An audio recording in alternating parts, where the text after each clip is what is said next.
That someone is fully financially buoyant the way you think doesn't also mean that the person is generous. So you don't want to position yourself in any relationship as someone who does not have any value to offer. He may not look like the picture you have painted in your head of what a guy should look like, or what a suitor or a partner you spend the rest of your life with should look like. He may not look like that right now, but give it time.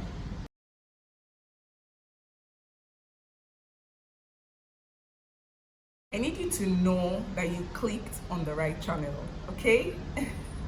Hi, welcome to Sommie's Corner. If this is your first time seeing me, welcome. And to all my returning subscribers, thank you so much. I love you for your support and your concern and your care. This is the second part of the Q&A video.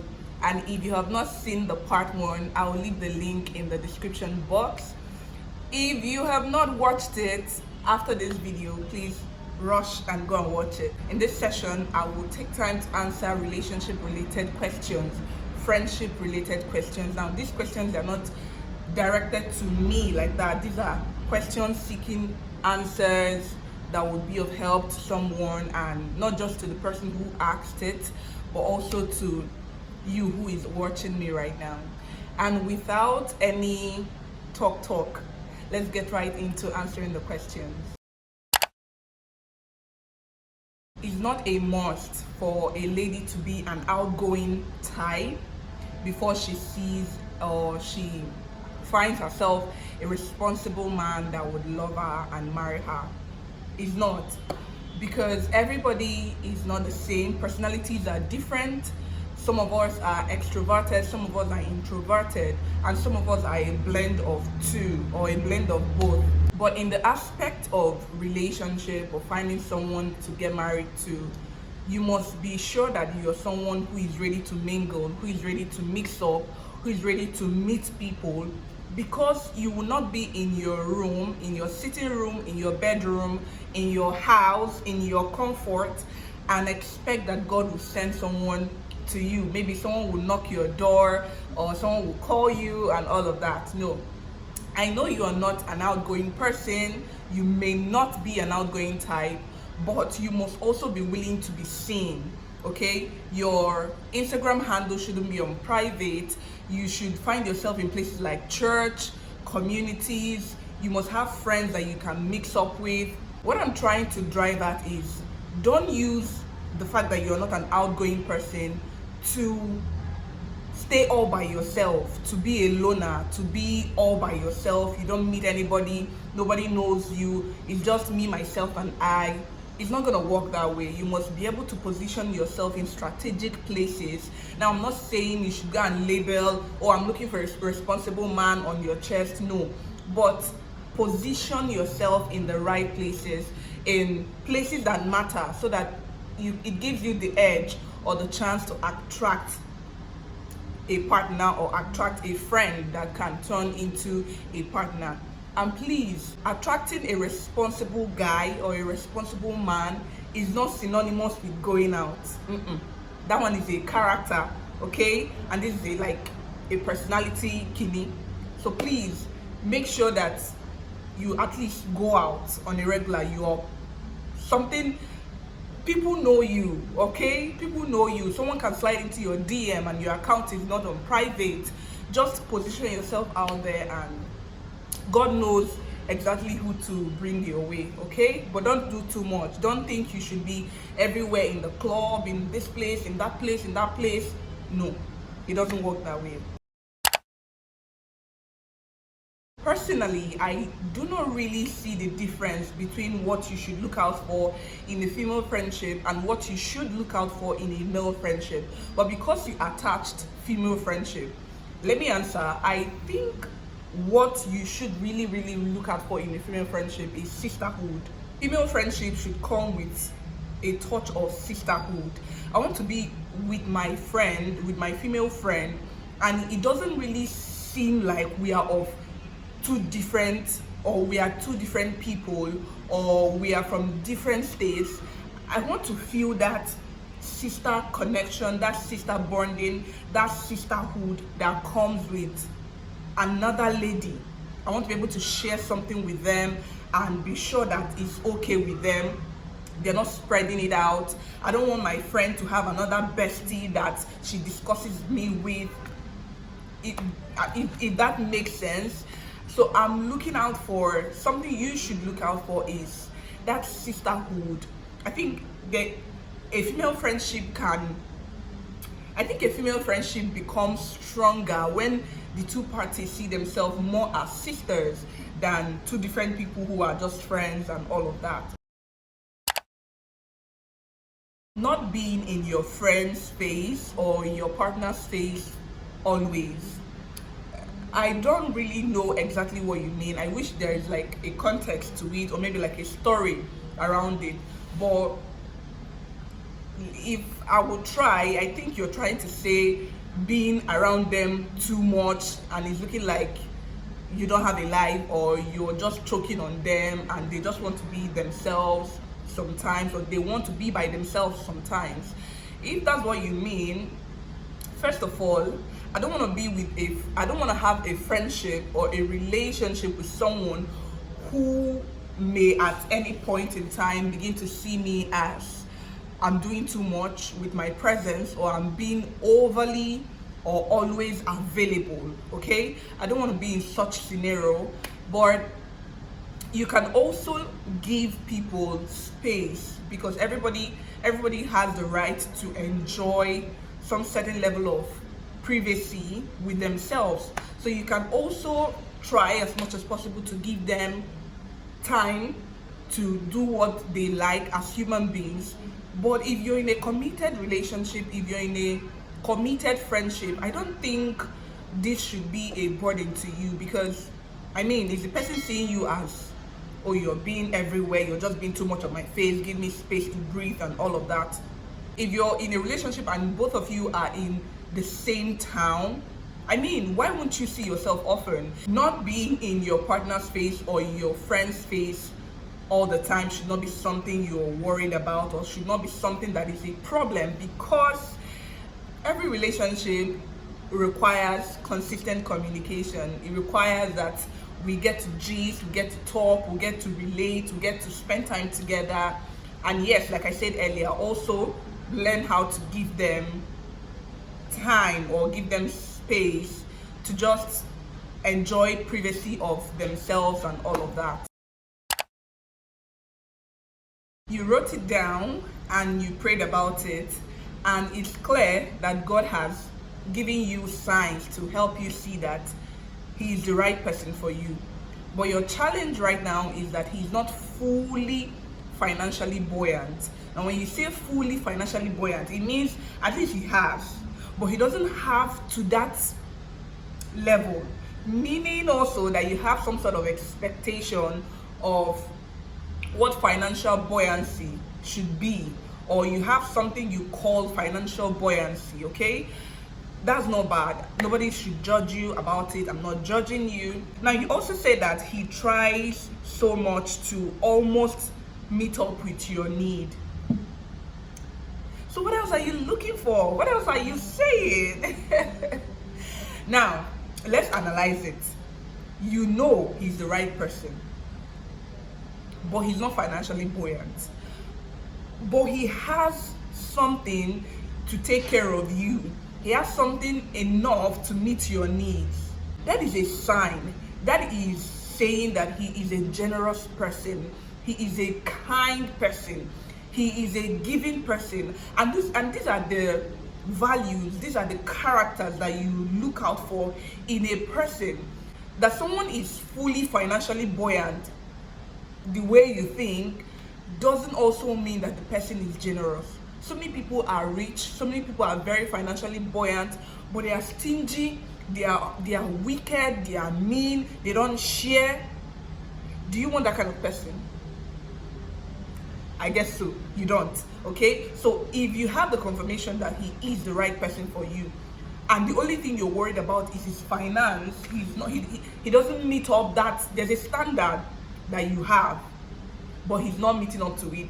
But he still has the capacity to meet a certain level of your need, then go ahead, because you just should give him benefit of the doubt. You should give him time. The Lord might use him to blow your mind. Now, to every sister out there, this is not just for you. This is to every sister out there who is watching me. Don't commit your financial life and to someone else. Don't put it on someone else. The Bible said in Genesis 1:28, and the Lord blessed them and said, be fruitful and multiply. So the instruction to be fruitful and multiply was given to both the man and the woman. It wasn't given to the man alone. So don't look at any man as a source of your life. Don't look at any man as the one who should meet your financial needs. No. God can also give you capacity to amass so much wealth that you are doing great things. The same way you expect that a man should be financially buoyant enough to be married is also the same way you should seek to be financially buoyant. Does that make sense? For me, how I handle it is I just focus on the things that I'm doing, knowing fully well that once it's my time, case closed, period. Gen Z will say period. Once my time is here, nobody, no one can stop it. Now, does it mean I don't feel the pressure? I do. Sometimes I even look at myself and I wonder, what's going on?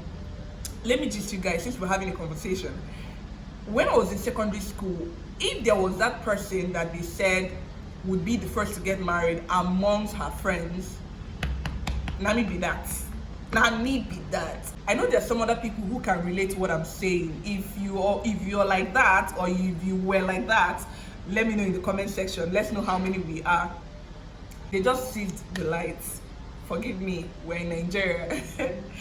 So if there was that person who they thought, even in secondary school, university, that they thought would be the first to get married among her peers, I'm the one.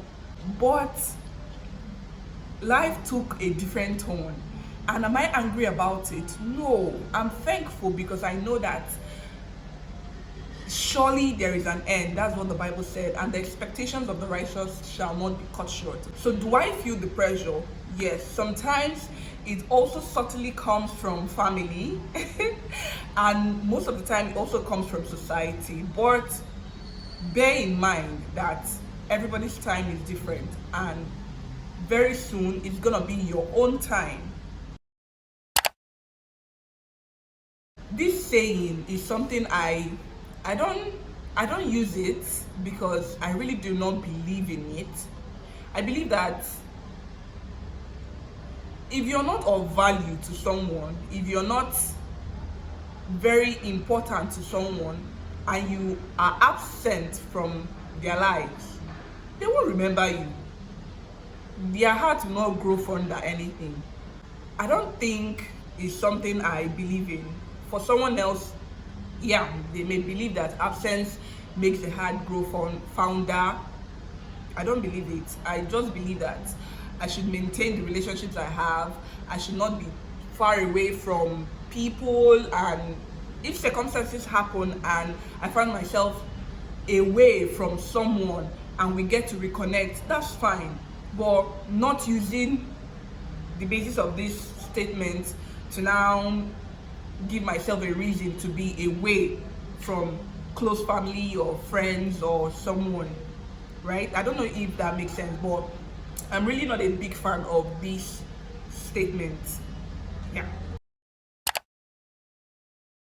Why will you want to detach yourself from someone you love so much? There must be a reason, and there was no reason stated in the question, so I cannot really answer it. If you love someone so much, why will you want to detach from them? Detaching from them means there was something that happened, or something that was said, or some issue or situation or problem. Okay? But if there is none, I don't see any reason why you want to detach from someone you love so much. So If there's like a context or a story around it, let me know in the comment section. Friendships that hardly return the energy. It simply means you guys don't flow. I'm bringing this energy, I'm bringing 50% energy, and you're bringing 5 or minus 5. We don't match. And this is not trying to say that your friends must have the same energy or the same vibe with you. No.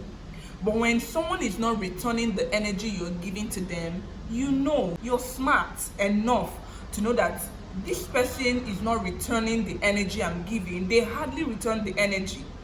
I don't know why that is the case, but be in a space where your energies match, or your energies are appreciated, or your vibe is loved. Don't be somewhere that you're struggling to match someone's energy, you're giving all your best and they are just managing you, or they are just there not giving anything in return. No, not at all. Your friends must not necessarily have the same personality with you.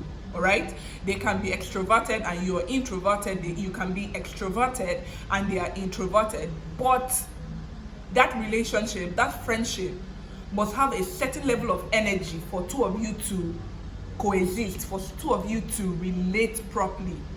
You shouldn't be like this. Now, there should be a balance somewhere, despite the personality.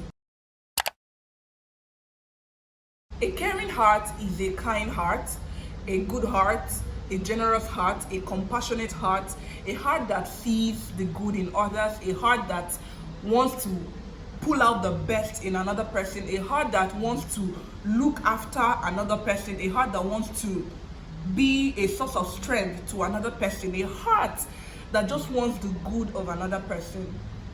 That's a caring heart. A heart that is beautiful and not wicked and not evil. That's a caring heart. A heart that wants to pull another person up.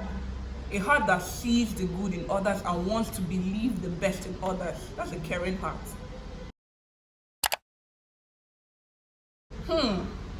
I have books on marriage and relationship. I have a handful of them and I'm gonna share them. I'm gonna share some of them with you.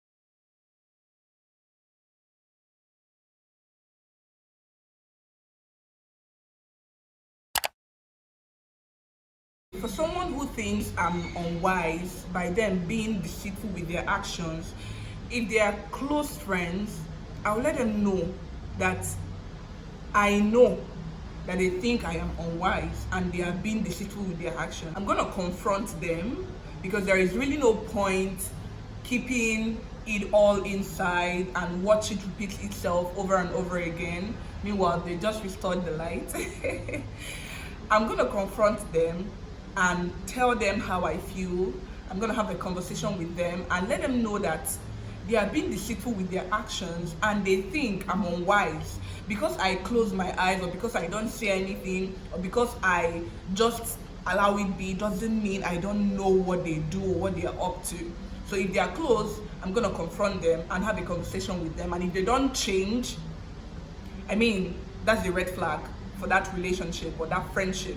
But if it's someone that is not very close to me, I really don't have any headache around it. I'll just avoid the person, okay? Because maybe they have done it once or twice or something, but for you to notice, I'll just avoid the person. But if they are close to me, I'm gonna try to strike a conversation with them. And if they are doing it unintentionally, then that's a reason to pray for them. But if they know what they are doing and they are not apologetic about it, then that's a very big red flag or a red banner. I think that's what I would do. This question is not that straightforward. Someone who doesn't see your value, you're trying to say they see you as valueless or not being of value to them. Okay, if that's the case, then you should try as much as possible to position yourself as someone of value. If you're in a friendship or in a relationship and you're always the one taking from that friendship or that relationship. Now, when I say relationship, just have it as both love relationship and friendship. If you're someone in a relationship and you're always the taker, you're always taking, they're always giving you at all the time, you don't have any value to offer. But if you have value, then give and receive. That's what relationship is. You have to be able to give and also receive. But if they're always giving you, you're always taking, you're gonna wear the person out, and they are gonna begin to see you as someone who doesn't have any value to offer. So you don't want to position yourself in any relationship as someone who does not have any value to offer.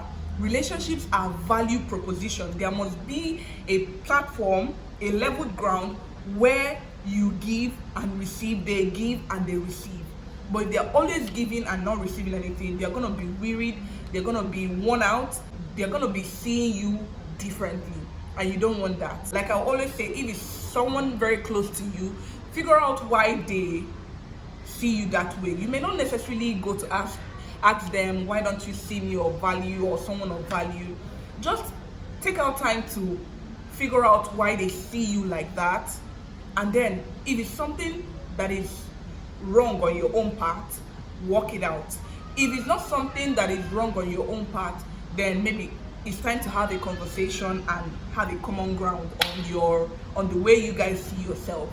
Detaching yourself from people because of something may not necessarily be the first step to take.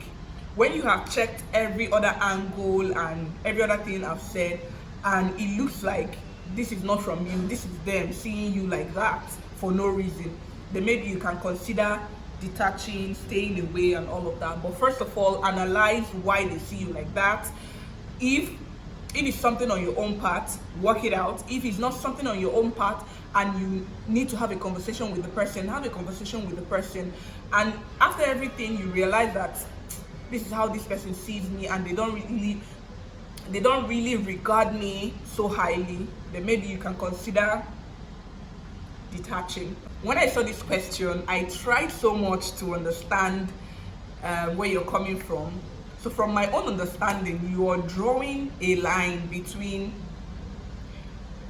the one that makes you happy and God's will that you think does not make you happy, or you think or you believe you don't love and does not make you happy. On the other hand, someone who makes you happy, that does not necessarily mean that is the right person for you, because anybody can make you happy. Happiness is not the fruit of the spirit that you should look out for in a person. That someone makes you happy, that someone makes you smile, someone makes you laugh, it doesn't hold water. Now, happiness is different from joy. I need you to know that. Happiness comes from outside, external influences, while joy is a product of an internal influence. Joy comes from the Lord. Joy comes from within. Joy stems from within. But happiness is based on, oh, he buys me good things, he buys me a phone when my phone gets spoiled, he bought me a laptop last week, he buys me flowers, he takes me out for lunch, we go on regular dinner dates, he's friends with my friends, and those things make you happy. Now, I'm not saying these are the things that is happening to you. I'm just giving you an instance. Happiness comes from, and external influences. He gives you money, he takes you out on a trip and all of that. Amazing, fantastic, right? But that doesn't necessarily mean that this person is the right person for you. He might be doing all of that and he's jealous. He has jealousy. He can keep malice. He can resent people when they make him angry. He can be doing all of that, making you happy, and he's not forgiving. He can be doing all of that, and maybe you're a child of God, and he doesn't really believe in God. That is what I'm saying. And those other things are the things that are supposed to produce joy on your inside. Then you have a partner who, when someone makes them angry, they are quick to forgive. They obey the instruction of God saying, forgive others. That will give you joy, knowing that tomorrow when you have an issue with him or her, that they will not prolong forgiveness. They will not bear grudge. They will not carry malice for you. They will not be looking for something evil to do in terms of revenge. Those are the things that should produce joy on your inside. The things that facilitate joy may not necessarily be the things that facilitate happiness. Another thing you should know is that God's will for you will always be the right thing for you. God's will for you is perfect for you. If you think that God is drawing you to someone else and you termed it God's will, meaning it's God's will, because how would you know that this is God's will if you didn't have like a confirmation or something? But if you know that this is God's will for you and you feel like you're not happy with him, ask yourself, why? So this other person makes me happy. You know why the person makes you happy. This other person seems not to make you happy. Is it because they don't have money now? Is it because they don't take you out on trips? They don't buy you stuff? They don't give you money? They don't treat you in a certain way? I don't know what it is, but this is my analysis. If you believe that this is God's will for you, I am here as a sister to tell you that you can always bank on God's will to produce the best results.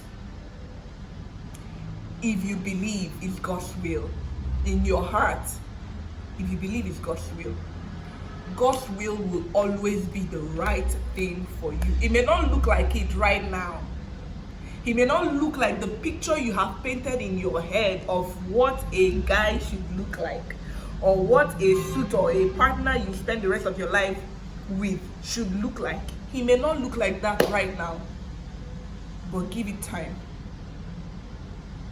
She may not look like it right now, but give her time. So don't tie happiness with God's will and nah. Most of the time why we do that is because we have a certain expectation, we have a certain criteria, we have things that we have written down, materialistic things or carnal things that we've written down, that we've exalted in our hearts. So when someone comes and it's as if they are meeting that thing and it's making us happy, we are good. But when we get to find someone else who seems to be like, this person seems to be from God, we now feel like he's not meeting so much of these things that I have put down, that I've exalted in my heart. And then we begin to think, I don't love him, or I don't like him, or I'm not happy with him, right? So if there's something I want you to do is go back to God and share this burden with him. Let him know that, oh God, see Imao, I like him so much. I like him. He makes me happy. This is the reason why he makes me happy. He does this, he does that, he's this, he's that, and that, and that. But see this other person, see Emeka. I don't love him like that, though. I don't like him. You know, he doesn't make me happy. But you're bringing him my way. He's looking like the person and all. Just whatever it is, just share it with God. And be open and honest enough to receive an answer from him. Don't go to God with your biases. Don't go to God with your stiff mind, okay? Trying to get God to stay in line with what you want. No, God will always give you what he wants for you, not what you want. Because the plans of God for you, they are good and not of evil. And the Bible said there is a way that seemeth right unto a man, but the end thereof is destruction. So that thing you think is okay for you may not necessarily be what you want. Allow God to pave the path for you, and trust me, you will love it. You will love it. All right, that is the end of this Q&A. I hope you enjoyed it. I hope you found it interesting, and most especially, I hope you learned something from the questions that were asked and answers they were given. If there is any question that I didn't get to answer the way you want it, or if there is a question that you have that you also want to ask me, please leave it in the comment section. And you can also ask me on Instagram at Sommie's Corner, double R at the end of the corner, and I will do my best by the help of the Holy Spirit to answer you. Thank you so much, and I will see you in the next video. Until then, I love and I celebrate you. Bye bye.